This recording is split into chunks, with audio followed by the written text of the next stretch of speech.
Cerita diawali dengan seorang wanita yang bernama Lee Soo-yeon.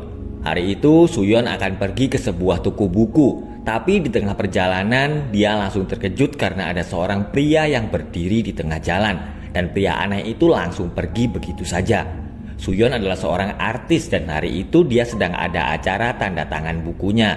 Tapi setelah beberapa jam tidak ada penggemar yang membeli bukunya dan meminta tanda tangan.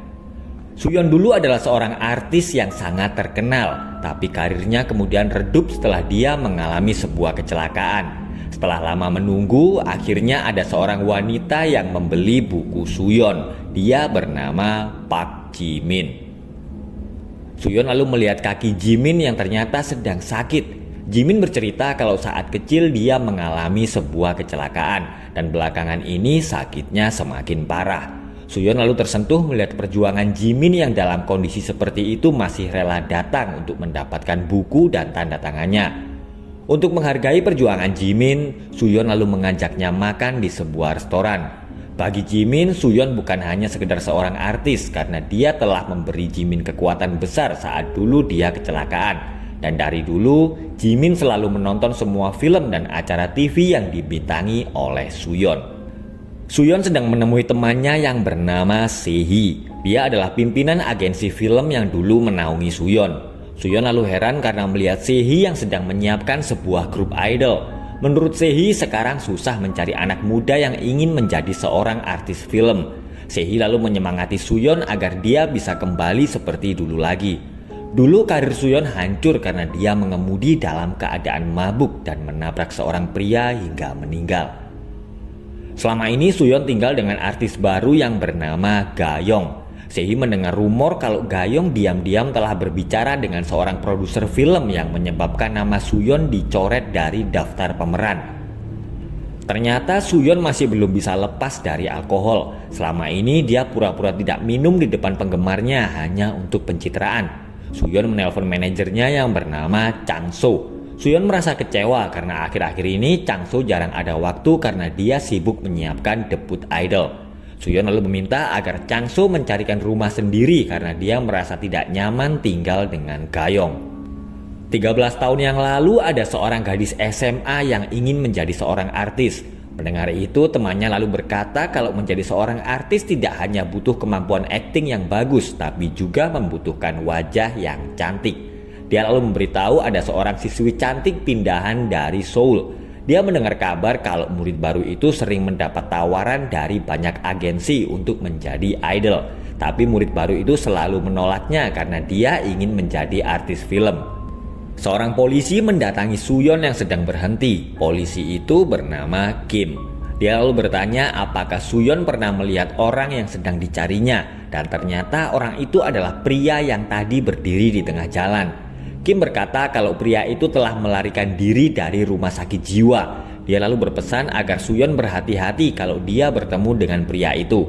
Sesampainya di rumah, Soo-yeon merasa kesal karena melihat isi kulkas berubah dan piring yang belum dicuci.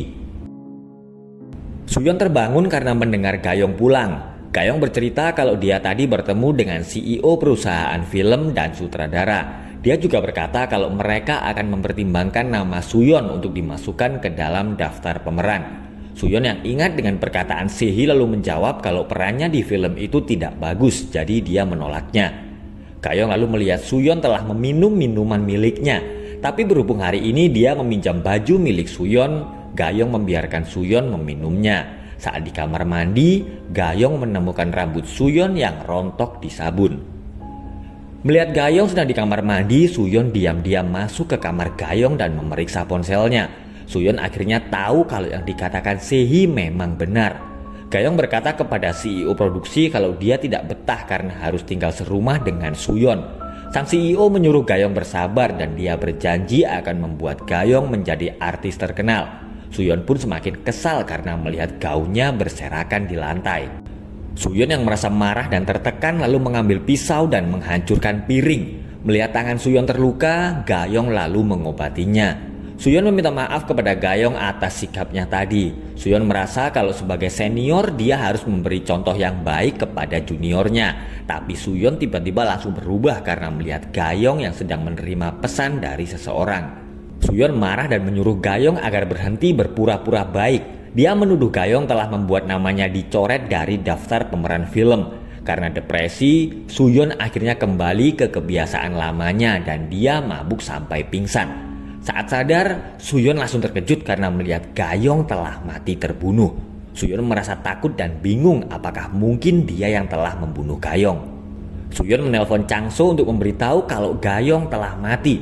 Changso langsung marah-marah karena tahu kalau Suyon minum lagi. Dia berkata kalau Suyon akan lepas kendali kalau sampai terkena alkohol. Setelah melihat ada pecahan piring yang menancap di kaki Gayong, Suyon lalu berpikir kalau Gayong mungkin telah menginjak pecahan piring itu dan dia menjatuhkan tempat pisau.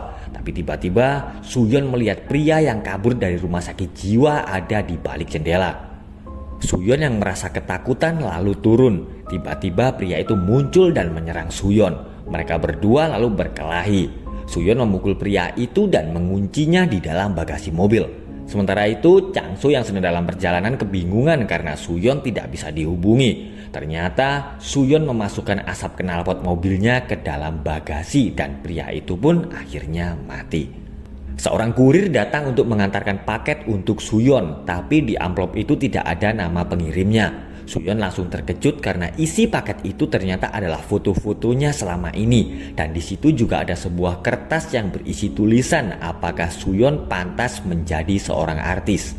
Suyon langsung panik karena mayat Gayong tiba-tiba hilang. Dia langsung memberitahu Changso dan berkata kalau sepertinya ada orang lain di rumahnya. Suyon kemudian menemukan mayat Gayong di kamar mandi. Dia lalu ketakutan karena ada mobil polisi di depan rumahnya. Ternyata itu adalah polisi Kim yang datang bersama seorang rekannya. Kim mendapat laporan kalau pria yang sedang dicarinya ada di sekitar wilayah itu. Mereka berdua lalu pergi memeriksa keadaan sekitar rumah Suyon. Kim langsung senang karena dia baru sadar kalau Suyon adalah artis idolanya. Mereka berdua lalu mendengar ada suara aneh dari dalam garasi. Kim dan rekannya lalu meminta izin akan memeriksa garasi Suyon. Saat di garasi, Kim merasa aneh karena melihat ada pisau di dalam karung kentang. Tapi rekan Kim berkata kalau tidak ada yang aneh dan dia mengajak Kim segera pergi. Tapi Kim tiba-tiba sakit perut dan ingin meminjam toilet. Saat di toilet, Kim langsung terkejut karena dia melihat ada mayat di dalam bak mandi. Tapi Suyon tiba-tiba datang dan membunuhnya. Dengan membawa pistol milik Kim, Suyon lalu keluar dan menembak rekan Kim. Listrik tiba-tiba mati. Suyon segera turun untuk memeriksa keadaan. Tapi karena ketakutan, Suyon tidak sengaja menembak Changso yang baru saja datang. Suyon pun menangis karena melihat Changso telah mati dan tiba-tiba ada sosok yang menyerang Suyon. Gadis SMA itu akhirnya berkenalan dengan murid baru. Dia lalu mengajaknya ke hutan dan akan membantu agar murid baru itu bisa menjadi seorang artis. Mereka berdua lalu sampai di sebuah tempat dan gadis itu menyuruh murid baru membongkar sebuah tumpukan batu. Ternyata di bawah batu itu ada sebuah kotak yang berisi mayat kucing kesayangan ibu gadis itu. Dia berkata kalau ibunya terlalu sibuk mengurusi kucing itu sehingga tidak memiliki banyak waktu untuknya. Dia lalu marah dan mengubur kucing itu. Gadis itu tidak suka kalau ada yang lebih cantik dari dirinya. Saat dia akan mengambil gelang murid baru itu, gadis itu tidak sengaja mendorongnya dan kepala murid baru itu terkena batu. Gadis itu ketakutan dan akan pergi meninggalkan hutan. Tapi kakinya tiba-tiba menginjak jebakan binatang. Dan gadis SMA itu adalah Pak Jimin. Jimin berkata kalau di tangannya ada darah dan sesuatu perlu dikorbankan agar dia bisa mencuci tangannya. Jimin bercerita kalau ada seorang gadis yang sangat mengagumi Suyon sebagai artis. Jimin pun merasa penasaran seberapa hebat Suyon sampai bisa mempengaruhi hidup gadis itu. Tapi setelah melihat Suyon, Jimin kecewa dan menganggap kalau Suyon adalah panutan yang salah dan tidak layak menjadi seorang artis. Jimin membawa Suyon dan mayat polisi Kim. Diam-diam Suyon mengambil borgol milik polisi Kim. Mereka akhirnya sampai di sebuah danau. Selain Suyon dan Kim, Jimin ternyata juga membawa mayat Gayong. Jimin melihat gelang Suyon yang mirip dengan punya temannya dulu. Tapi saat dia akan mengambil gelang itu, Suyon langsung memukulnya dan dia pun segera pergi dari situ. Sambil terus mencari Suyon, Jimin berkata kalau dia sebenarnya hanya ingin menakut-nakuti gadis itu dan tidak berniat membunuhnya. Dulu saat SMA, Jimin sering dibully oleh teman-temannya. Itulah sebabnya Jimin tidak mau kalau ada orang yang lebih cantik dari dirinya. Dan saat Jimin sedang lengah, Suyeon tiba-tiba datang dan membunuhnya. Dan film pun selesai guys.